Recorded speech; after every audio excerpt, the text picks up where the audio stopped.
Hi, this is Keith Overholt, President and CEO of the Downtown Rescue Mission, come to you with another Stories of Hope podcast. Today I have my friend Aaron, who has been, well, I won't tell about who he is. I'll let him tell, but he's been here at the mission for a little while, and talk about how you came about coming to the mission. Yeah, so I've worked here for a little bit over a year now. I moved to Huntsville about 3 years ago, and I used to work in ministry similar to this for Teen Challenge for about 6 years.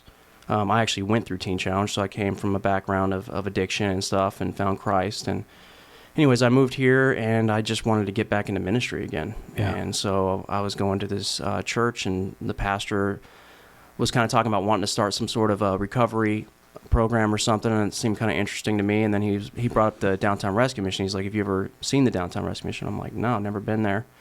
And so I reached out to Corey and Adam Casey and Justin, and they set up a meeting with me, and we went out to lunch. And they're like, would you like to come take a tour sometime? I'm like, yeah, we could do it right now if you guys want. So I came down here and took a tour. And I just remember when I came on campus, I just loved what I seen. I felt the presence of God here, and just seeing people's lives being changed, and just seeing that you guys were doing something very similar to where I came from, and I just wanted to be a part of it. So I didn't really think a lot of it. I remember when I was here, I felt like God was telling me that eventually I'm going to be involved here in some way. Yeah. And then a few months went by, and I saw that they were hiring a part-time chaplain. And I was like, hey, that might be my foot in the door. So I came and did the part-time thing for a while, and, just fell in love with the place, and God opened a door for me to get on full-time here. So yeah. So being a chaplain, but there's a whole lot of story behind that before you became a chaplain, right? So yeah. Talk a little bit about, usually I ask people where they were born and that kind of thing, and where you were raised. And so tell us a little bit about that. Yeah, so I've lived all over the place. I was born in Arlington, Texas. My dad was an Air Force guy, so we lived in England for a while, South Carolina. Yeah, you have that English accent. Yeah, you think so? No. Lived in South Carolina for a while, and Oregon. And anyways, but I grew up in Boise, Idaho, which is where I kind of say that I'm from, because that's where I went to high school and everything. My parents got divorced when I was pretty young, and then my mom remarried a guy that wasn't a very great guy, and I just kind of had a little bit of a rough childhood. It wasn't that bad. My mom's an awesome lady, and I still had a decent relationship with my dad, but I was kind of a troubled kid, and I didn't go to church or anything when I was younger. My family wasn't really big on church and stuff. Yeah. And so I got into playing guitar and drums and hanging out with those that crowd, wanted to be a rock star and stuff. And so I started experimenting with drugs when I was really young, about 14, 15, smoking marijuana and drinking. And then I'm a product of the opioid epidemic. That became a big thing when I was in high school. And so we were, drinking and doing marijuana, and then got introduced to Oxycontin and Norco and stuff like that. Yeah. And we didn't even realize what we were messing with. And I bet you half my high school was on it. And it messed me up pretty bad. When I was about 16 is when I started doing the Oxycontin and everything in my life. And then I realized what addiction was, because I was physically addicted to it. And then I just couldn't get sober. And when I was about 18, I decided I would just join the Army. And that's how I would get sober. So I did. I joined the Army, shipped off to basic training, quit doing pills and everything. But then I just started drinking and partying in the military, the same kind of deal, was in the military for about 4 years. I got stationed in Alaska for a lot of the time, and really I was pretty miserable, because it wasn't just the drugs and the alcohol. It was like the void or something. Something was missing in my life, basically. And didn't have a relationship with Christ. I ended up getting out of the military and going back home, where I'm from, in Boise. How long did you serve for? 4 years. Okay. Yep. Served 4 years. I did logistics and supply and stuff for a combat engineer battalion.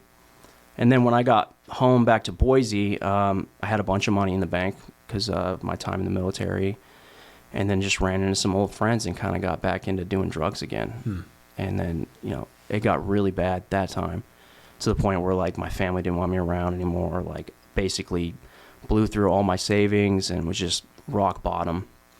And then, like I said, my parents split up, so my dad was living in California at the time. And the crazy thing is he actually got saved, and God totally changed his life around, because he was struggling with alcohol, and like I said, he didn't really go to church or anything like that before. Wow. And so during this time when I was a mess, he had found Christ and really was serious about his walk with the Lord. So I reached out to him and I'm like, Dad, I'm a mess. I'm, doing heroin now. It's gotten that bad at this point. And I was like, I need some help. And he's like, I'm going to come pick you up. And he drove 12 hours, like right away. Went the phone, drove 12 hours, picked me up and drove all the way to California. And then he just told me, he's like, you can't stay at my house because you need to get help. And he's like, you're going to go into Teen Challenge. And I'd never heard of Teen Challenge or anything like that. Yeah. And yeah, it's very similar to what you guys do here, basically. You come in and you're just in the Bible all the time and teaching and all that kind of stuff. And, basically I met the Lord there. Like I had an encounter with Christ and we had some really good teachers similar to this place. And then after that, it was just like, I just wanted to serve him. I'm one of those rare cases where the Lord delivered me from drug addiction. Yeah. Like I just never had a desire again after I got saved. So how long was the Teen Challenge program that you went through? It's a year, and then there was like an internship, and then they had a Bible school in LA that you go to for another year. Yeah. So it was like 2.5 years basically of a program. So what did it feel like when your dad came picked you up for 12 hours and then he's like, hey, we got here, but you're not staying at my house? I mean, I was kind of nervous about it, but like I just gotten out of the military, so I'm like, whatever it is, I can probably handle it. You know what I mean? It'll be better than what I'm doing now. So I was pretty ready to get some help, So what was it like going into that program? I mean, was it like here where we have an emergency shelter, or did they just take you right into the program? So it's different in the sense that you just go right into the program. I think I had to wait a few weeks at my dad's house before they had like an open bed. Yeah. But then, you're just in the program, and it's really strict, and I'd say it's even stricter than here. It's just it's like you're just in the Bible all the time. Like you're not allowed to have cigarettes or nicotine or nothing like that. It's really strict there. Yeah. And I think it's called Teen Adult Challenge now, right? Isn't it? There's no teenagers there. So I think they did do that. Yeah. Yeah. And it's really a program based on people with addictions, right? Yes. Yeah. Mm-hmm. So when you were going through it, did you have any friendships during that time, or anybody that influenced you during that time? Oh yeah, lots of people. People I still talk to today that are doing ministry. In fact, there's at least 3 guys that I went through the program with that are pastoring churches now in California and stuff. Yeah. Wow. It's amazing what God can do when he takes a life and changes it, right? It's amazing, yeah. So talk a little bit about their program. What do they do with their program? Is it set up like ours, or? I mean, it is really similar. Some of the differences is like they don't have thrift stores. Uh-huh. They do a lot of fundraising. Yeah. So, I mean, I'm talking door-to-door fundraising. I did that a lot. Uh-huh. Like we'd go in a van, they'd drop us off with a binder, and they would say, go talk about Jesus and try to raise money. And so I did that like quite a bit for like 2 years. And where was the place that you were at? Okay, so the first phase of the program was in Bakersfield, California. Okay. And then that's like the entry phase. It's like 3 months. And then when you finish that, they send you to Riverside, California. For the rest of the time. It's like 8 months or something. And then after that, the Bible school is in Los Angeles. So Southern California area? Mm-hmm, Southern California, yep. So tell us after the program and, you want to get out and serve the Lord after that, but, what was the process and where did you go from there? Yeah, so after the Bible school, the Bible school in LA, what they would do is you would have class, and then there'd be teachers teaching and stuff, and then you would work at a church in Los Angeles. Like you would, whatever you had to do, like I led worship and helped with children's ministry, and then we would fundraise on the weekends and stuff. And then when you graduate, like you're sending out resumes to places trying to get into ministry, which is what I wanted to do. And so I ended up getting a job at the entry place in Bakersfield, working with the guys as like a teacher advisor. I did that for a while. Then I helped in development for a few years. And while I was in Bible school, at the 1-year school, I met my wife. So when I was in Bible school, I wanted to meet a lady. Like I wanted to get married and stuff. And I remember I was just praying that God would bring a lady into my life that never did drugs or nothing. Yeah. Like, because I know that's what I needed. I needed someone that like had a really strong foundation in Christ to kind of keep me out of trouble. And I met my wife. She was on a missions trip from her college down there in LA, and then she ended up working at one of the churches that I was working at. And then we met and we found love, got married, and then moved to Bakersfield together, and I started working there at Teen Challenge. Where was your wife from? She's from Minnesota. Okay. So what college was she at that they went there? Northwestern. Oh, okay. So, yeah. So they were doing a mission trip down in California area? Is that what it was? Yeah, it was like a 3-month mission trip. I didn't meet her on that, though. When she was on the missions trip, she was part of this church that I was at, and then she got offered a job there when she graduated. She was running the children's ministry there. Wow. Mm-hmm. how interesting how God works, right? That you're amazing, you're yeah. from Idaho, really, and she's from, not anywhere close to there, right? And Yeah, you guys meet in Minnesota. Southern California, right? Yep. I mean, that's crazy. Yeah. So you guys, how long did you date and stuff? And because it didn't happen like overnight, right? No, yeah, we dated for about a year, I'd say. Well, a little bit less than a year. Yeah. And then she moved up to Bakersfield before we got married, and Teen Challenge actually let her live in one of the reentry apartments, so we weren't living together obviously yet. Yeah. And then we got married, and then they gave us a house on campus to live in for a while, just two of us as we were newly married and doing that. And then we wanted to kind of start a family. We didn't really, because we were living on like a ranch, like at a men's ranch out in the middle of nowhere, kind of outside of Bakersfield. With program guys, with right? program guys, Yeah. and everything. You know what I mean? So we wanted to do something different. So tough to raise kids there, right? yeah. So we moved back to Idaho, and then I got my real estate license and started selling real estate, and still served at my church, but I wasn't really working in ministry anymore for a while there. So does our development staff here know that you've been raising all this money for, Teen Challenge all these years? I mean, No, I haven't mentioned it really. I mean, now we need to get you on the development staff too. Yeah, I'd love to help. It's probably nice that you don't have to raise your own money now, right? I mean, you're able to just to minister, right? Actually, it humbled me a lot doing that. I learned a Yeah. lot from having to ask people for donations. I bet. Yeah. I bet. So you're back in Idaho, you're not really going to church, you said? Or No, I was going to church. I was serving in a church, but I wasn't like on staff or anything. Yeah. I was just strictly just got a job in real estate and went and did that for a while. And then we lived in Idaho for, like 6 years or something like that. And what happened in Idaho during COVID is the real estate market kind of exploded. And my wife and I had bought like a pretty small house there, and we just had a second daughter. And so yeah, my first daughter was born like shortly after we moved to Idaho. And she's now 5, and she's about to be 6. And then my other daughter's 3, and she was born in Idaho right before we left. Anyway, so we wanted to upgrade to a bigger home, and houses were selling for twice what they were before. So we sold our small home and made a pretty good amount of money off of it, and realized that we couldn't afford something nicer in Idaho. Yeah. And so that's kind of why we came to Huntsville, because we were just like, we'll move anywhere. Like, why not? I mean, her and I have bounced all over the country anyway. So we started praying about it, and we were looking at the real estate markets in different areas, and Huntsville was like this up-and-coming place. Yeah. So that's kind of why we landed on it. It was between here and like Fayetteville and a couple other markets that we were looking at. And this is where the Lord ended up leading us. We ended up buying a house here before we even moved here, and then just came down here and kind of started over. Wow. Yeah. So really a prayerful thing that you Very just felt prayerful. like that God was leading you to the south, and you're going to come to Huntsville, Alabama from Idaho, right?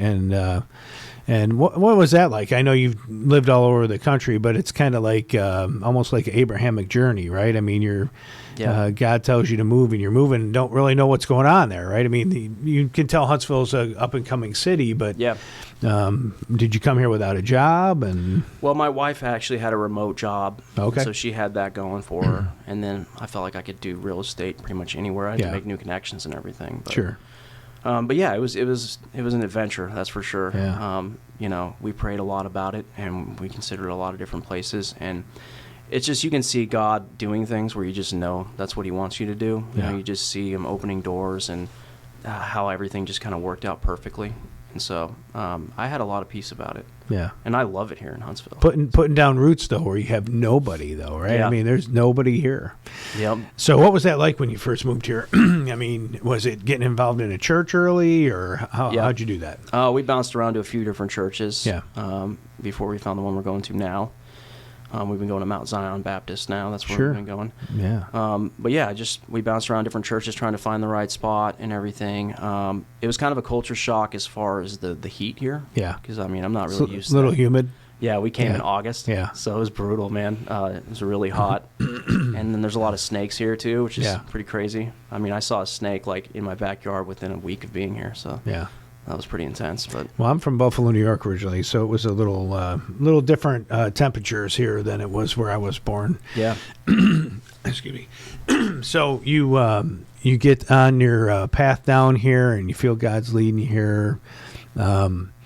What's the next couple of years like? What are you doing? And were you working right away, or how was that going? Yeah, so I was selling real estate, and then I was working for Terminex doing sales for them too. So I got on with them and I loved that job. It was awesome. They gave me my own car and a gas card and just like kind of let me do my thing. And so I did that, and I'd make a lot of real estate connections while doing that too. So it was going great, but I really wanted to get back into ministry because I just felt so much more fulfilled when I was seeing God working in people's lives. And churches are great, you know, but I wanted to get into like recovery ministry, homeless ministry, something where I could really see God working, you know. Yeah. So ministry is almost like the Godfather, right? I mean, it's like being in the mob. Once you get in, you almost can't get out because you're being pulled back in all the time, right? So how long before you finally heard about the mission? It was like probably about a year and a few months ago. Yeah. And you took the tours, and you were hired on for the part-time job. Did you know any of you mentioned some of the names of our staff. It was Adam and some of the guys. Did you know any of them before you came? Nope. No. I think that the pastor of the church I was going to, which for some reason I can't remember the name of the church. It's like right by my house.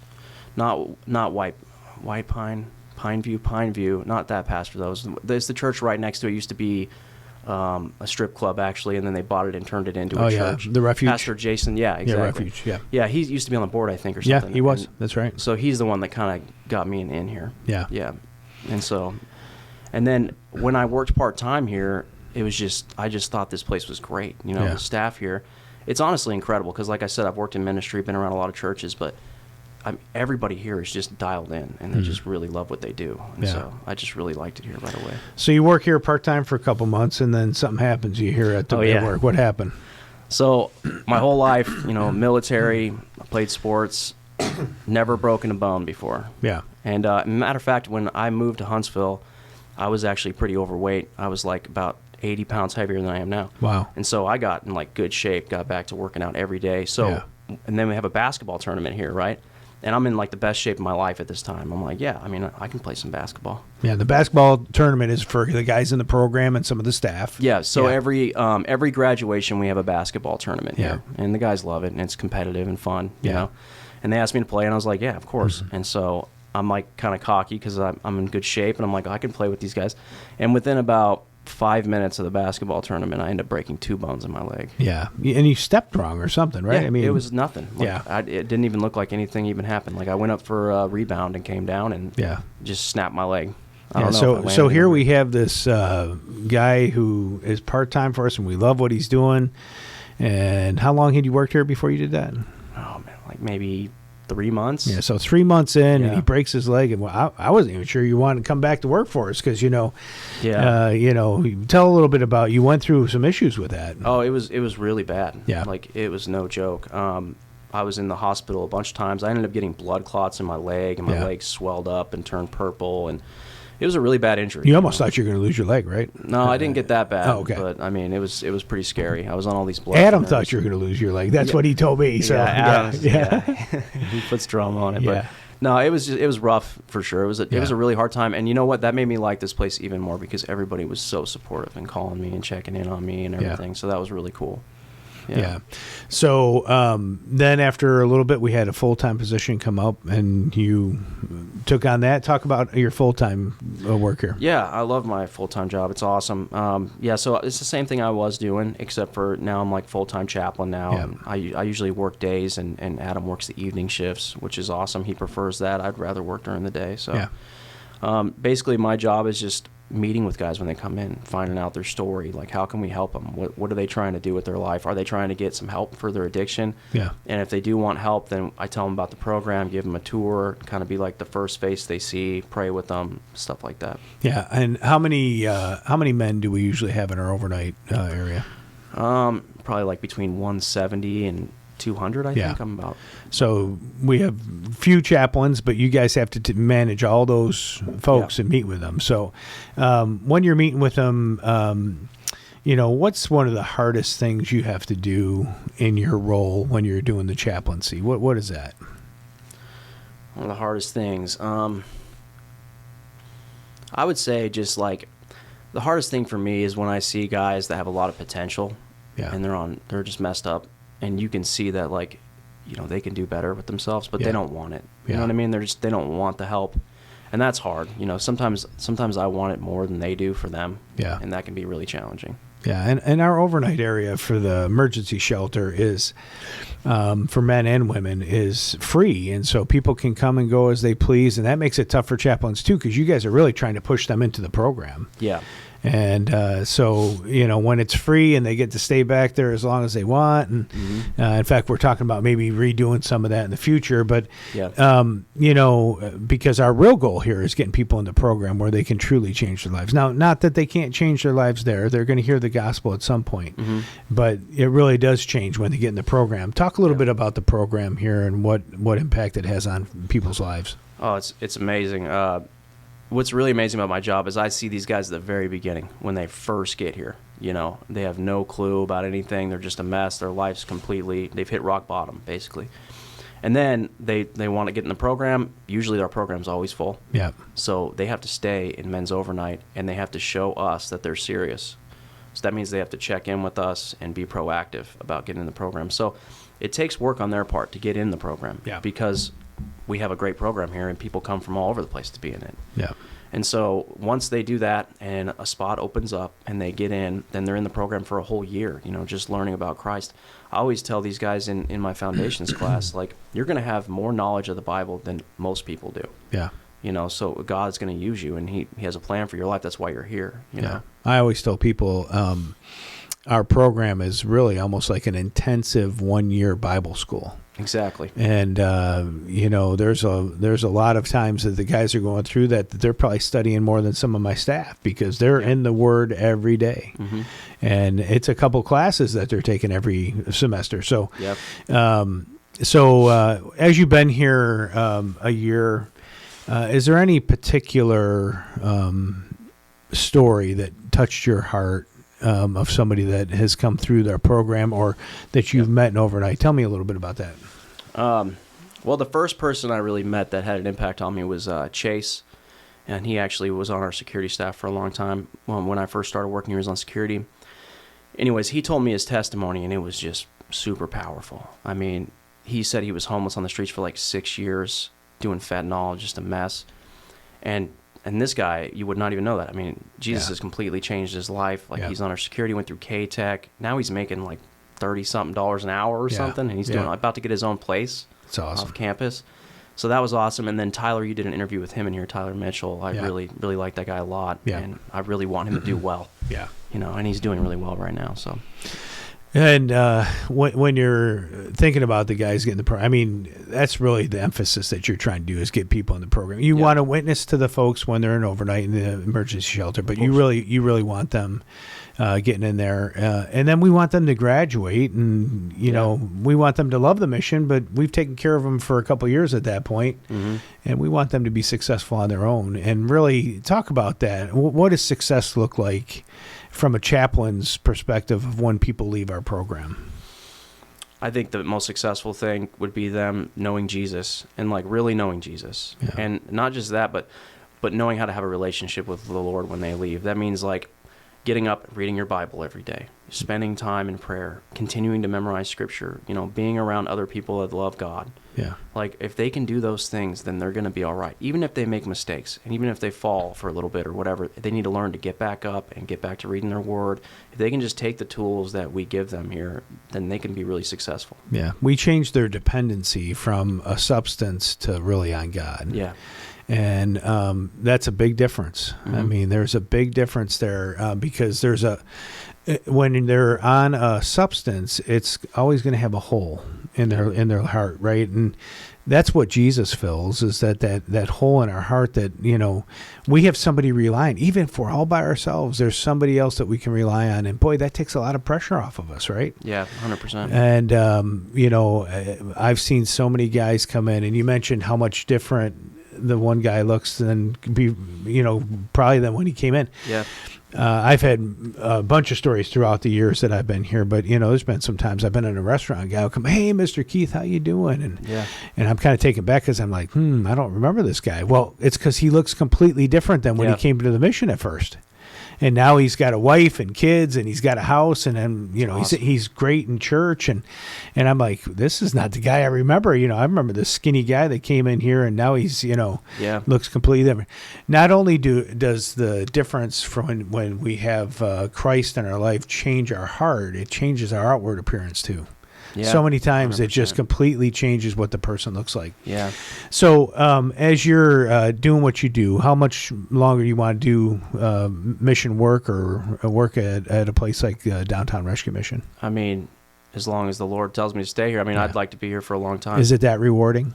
Oh, I love my job. Yeah, absolutely. And if somebody was out there and thinking about going into something like this, what would you tell them? I'd tell them to do it, go get involved. And I mean, the fruit of the gospel is changed lives. And Yeah. that's what Colossians 1:6 tells us, is that changed lives is the fruit of the gospel. That's what it's all about, being a new creation in Christ. Yeah. And you get to see that like firsthand here. You get to see miracles Yeah. that God is doing. So, yeah. Yeah. Do you ever have temptations of being, hey, I could make more money going doing real estate again, or I, own my own business, or? Well, I still do sell real estate Yeah. still. Yeah. But I mean, full time. I mean, instead of yeah, just being well, here. I mean, I was making pretty good money before I came here, and to me that wasn't fulfilling at all. Yeah. Like, I'm fine. God takes care of all mine. When you're in ministry, Yeah. like a lot of people don't realize this, but when you're in ministry, like God takes care of those things. Yeah. Always. Like, you don't have to worry about it. My Baptist minister dad used to say to me, if you're serving the Lord, there's things that he does for you that you don't even know. He said, maybe your car lasts longer, your tires last longer, Mm-hmm. or that starter that was going to go in your car, maybe the Lord continues to keep it going, right? And he said, you never know. It seems like when you're in ministry that some of those things work out for you because you don't need that as much as you do when you're not. So true. Yeah. So you came up through addiction, after through high school and then after your military career. If you were to look out at somebody in the crowd listening today, what would you say to them if they were dealing with something like you were going through back then? Well, if they're struggling with addiction, I'm convinced that only Christ can really help you get over that. Yeah. Because like you said, there's a void and you're trying to fill it. You probably have issues within yourself that you don't even know about that God needs to heal. So I would tell them to find a program, find a pastor, find somebody that you can talk to that can try to get you some help, because you can't do it on your own. You just can't. Yeah. Yeah. And the folks that you were involved with in California with Teen Challenge, what do you think they're thinking about you now? When they first saw you come in, you're a different guy than you were then, right? Oh yeah, 100%. I mean, I'm sure that they're thankful and yeah, absolutely. That's part of the reward that we get, though. We get Yeah. to see this happen, right? Mm-hmm. It's not, we see miracles happen every day, and really do. when people's lives are changed, and I think about that for all the folks that work here, the chaplains and all our program, pastors and everybody. And just, the reason why, we try to pay as much as we can, but, the reason why people are so excited about what they do is because they see an outcome. Yeah. And a lot of times when you're working in just a regular day job, Yeah. there's not that outcome where you're seeing a life changed. And when you see somebody come in, an alcoholic or a drug addict, and they come out a new person, a new creation in Christ, it's amazing to see. Yeah, it really is so rewarding. I'm thinking of this guy recently. He would show up in men's overnight just drunk all the time, and me and Chaplain Adam gave him an ultimatum and said, look, man, you either need to join the program or you can't stay here anymore, because he would just get belligerent. And he's been in the program for like a month, and like God's really working in his life, and he's doing awesome. Yeah. You know what I mean? And Yeah. that only God could do something like that, One of the things when I've had staff here for you've been here for a year, but for long periods of time that I concerns me is becoming callous, right? I mean, Yeah. there's so many folks that come through here, and there's so many hard issues that they're dealing with, that after a while you don't want to have where you've heard every story and sometimes you get manipulated, right? And some of those things happen, that you watch out for being callous, where you be like, I want folks that are working here that still want to hug on a guy, because at the end of the day, boy, showing Christ's love is going to be an important part of that. Yeah. But not becoming callous where you're like, man, I've heard that story before, brother. What are your thoughts on that? I agree with you. I mean, especially if maybe a guy's been here a few times and hasn't done well, and then he's back again and he's broken, and it's like, well, we've already heard all this, Well, it's like you don't know when that time's going to be when he actually gets it. Yeah. You know what I mean? So, but there is a fine line too, because they have guys that have been here longer than me, have a lot more wisdom than me, and they've heard things that I don't understand. So there's kind of a fine line there. But yeah, I think giving people the benefit of the doubt and trusting that God has a purpose for them being here, and staying, like you said, having a humble heart about it, a soft heart about it. When I worked at the rescue mission up in Buffalo, New York, I became really good friends with Mo. He was a black gentleman, and he and I was in college, and he and I just hit it off. We played basketball together and stuff. And Mo at the time, when I knew him, was just finishing up the program, and then he actually went on to being a head of security at our mission up there, and really did great. He changed his life completely. But I knew Mo even before that, and Mo had been through our program not once, not twice, not 3 times, but 5 times. And I actually asked him, I said, Mo, one time we were finishing up playing basketball, I said, Mo, what was it about that 5th time? And he said, you know what, the other times I was kind of faking it. He said, I was going through, and it was a better bed and a better meal, and I didn't have to sleep in the emergency shelter. And he said, but I had not really gotten to the point where I was going to take it serious. And he said that 5th time I took it serious, because when I came in, he said, I got sick and tired of being sick and tired. And he said, I knew that if I was going to continue on the path I was going to die. Yeah. And so I think of that when I think about Mo and our program here, is that sometimes it's not the first time they go through the program, and maybe not the 2nd time or the 3rd time. It may be the 4th or 5th time. And we've had guys do that where they go through the program.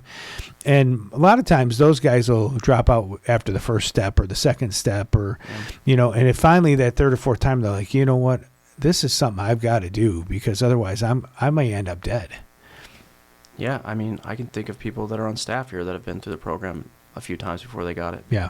And now, God's using them in a big way. So you never know when it's going to click. And it's not like all the other times were wasted either. I'm sure they got some good information and learn something along the way, and then they finally get it, right? It's that fine line, though, you talk about when we work with other Christian organizations that sometimes we'll recommend for a guy to go to their program because they've been through ours a few times and they already know all our courses, and and so there is a fine line. But again, there's many times guys will go through a few times before they get it. But there's a lot of guys that go through that first time. It's like, holy cow, this is what I needed. Yeah, definitely. That's kind of how I was, I think. Like, I just... thank God I kind of just got it right away. And I think it's probably because I didn't have Jesus in my life at all. Sometimes it's a disadvantage to guys that grew up in church and they've heard all this before, and for me, it was like all exciting and new. And I was just like, this is amazing. God is real and stuff. That's true. We have some guys that come through here that, they know as many verses as some of our chaplains, right? Yeah, and they can speak to speak, right? They know all the Christian talk. But a lot of times those are the guys that need to be more in depth because they have just been speaking it and not really taking it into their heart. Yep. So if you were to look out into the audience today and there was a 15, 16-year-old guy that was kind of like Aaron back in the day, what would you say? And I know your path took you to where you are today, and that's a good path. But what would you say to somebody that was starting down that path of addiction? I mean, I don't know if my 16-year-old self would have listened to anybody, but I'd probably just pray for them and let God work in their heart. I mean, he's the only one that can really change us and save us, but try to encourage them, try to tell them my experience maybe, and just share with them the gospel. And that's probably what I would do. There's hope, right? Mm-hmm. I mean, they may be at that 16, 17-year-old or whatever age they are, but if they're in that grips of addiction, there is hope out there. They don't have to stay in that lifestyle. Yeah, there's a God that loves you, and Jesus paid the price for you, and he wants a relationship with you. Absolutely. Yeah. So you see yourself in 5-10 years, what are you doing? I mean, I think I'll probably be working here still, serving the Lord, doing something. Yeah. That'd be Hopefully. awesome. And what would you have for any recommendations out there if anybody is thinking about getting into this kind of work? What would be like 3 things you would say, hey, if you're getting into this kind of work, what would you do? You got to be really patient. You got to have a real loving heart. You got to seriously care about people to get in this kind of work, because you're going to see some messy stuff. Yeah. Well, and that's the other thing, too, is some of the things when you're doing your counseling, there's some rough things that these people have been through that I mean, I've been doing this for over 30 years, and there's stories that I hear that still shock me today. And it's like, how can somebody go through that, you know? And sometimes you don't want to make it an excuse, but sometimes you're like, well, I kind of understand why you went down the line of addiction. Of course. You know? Yep, that's so true. And then mental illness is a big thing too. Yeah. That we deal with a lot, which you know, obviously. Yeah. How many mentally ill, what percentage do you think that we have in our overnight men's area? I mean, 60% maybe. Yeah. Yeah. And it's severe mental illness, some of them. Schizophrenia. Yeah. And the hard thing is like getting them to continue to take their meds. You would think like that someone would just take meds if they were like hearing stuff, but sometimes they think they're the ones in reality and we're not in reality. Yeah. And how do you convince somebody otherwise, you know? Yeah. So. And that's the tough thing, is that the mental illness is really driven to the point. I mean, in the 80s, we had some mental facilities that people could go to, and they're not around as much anymore because they kind of shut those down. The government wasn't funding them anymore. Yeah. I'm a proponent to get some of those back up and going because I think that there is some help for people to keep them off the streets, especially because what happened in the 80s and when they started shutting those down, it ended up being rescue missions had to take care of mentally ill people. Yeah. And so, I know you know firsthand, but you know, back then we weren't equipped. I mean, we didn't know all the, you know, lingo about, you know, schizophrenia and that back in the day. Yeah. So now when we have guys who are coming up as chaplains, they know that a big part of what they're going to have to deal with is mental illness. And it's tough because some of those folks, like you said, they can't almost help what they're going through, right? And it's, you know... if they get on the right meds, then they'd be fine. Yeah. I know we connected with some Christian therapists and stuff that are going to stop by here and see people, and so maybe they can try to help. Because it'd be easier if we could help them here instead of having to try to get them somewhere. Yeah. Because then they have to go somewhere, and they're not going to do that. And we do have partnerships with Wellstone and some of those that are our mental facilities here. Wellstone's a great resource. Yeah, we use them a lot. But a lot of people don't understand when they see homeless folks out in the street, it's not that they've chosen. Not everybody has chosen that lifestyle. Some of it's that their mental illness is where they're down that path. You know, one of the things I talk about with folks too is, and I'm a real proponent. I just did a sit on the bench for 24 hours a few weeks back and really have a conversation about what homelessness is in our area and then nationwide. And one of the things that it really bothers me a lot is I hear a lot of people talk about homeless and they talk about them, you know. And I've even had, you know, officials tell me, well, you know, you guys feed people and house people. It's like, you know, housing dogs because, you know, people come in and if you feed them, of course, they're going to come in. On my Christian side, I'm saying, yeah, I'm going to feed them because I want them to come in my door. I don't want them dying on the street, you know. And plus, I want to share Jesus with them, right? But, you know, have you run into that at all where people look down on the homeless? And talk about that a little. 100%. Well, I also think there's a lot of people that come up with ideas on how to help the homeless people, but they've never even talked to a homeless person or even been around homeless people at all. I have no idea what they're talking about. Yeah. You know, I think that if you want to really know what people are going through, like come volunteer, come help out, come talk to some of these guys, and you'll see there's a wide range of different reasons why people are in the situations they're in. Yeah. And I hear a lot of people come here and that are here for like a week or so. They just need a place. They have nowhere to go. Yeah. And they're so thankful that the mission's here, like so grateful. Like that happens a lot, actually. Yeah. Well, and what I mean by it too is, you know, we have men, women, and children that come through our doors every day. And that's a dad or a son or a grandson. They're human beings that God created. They are God's creation. Yeah, and whenever anybody looks down their nose at somebody, it really bugs me a lot because it's like you don't know where they've been. You don't know the circumstances they've been. You don't know what their mental state is.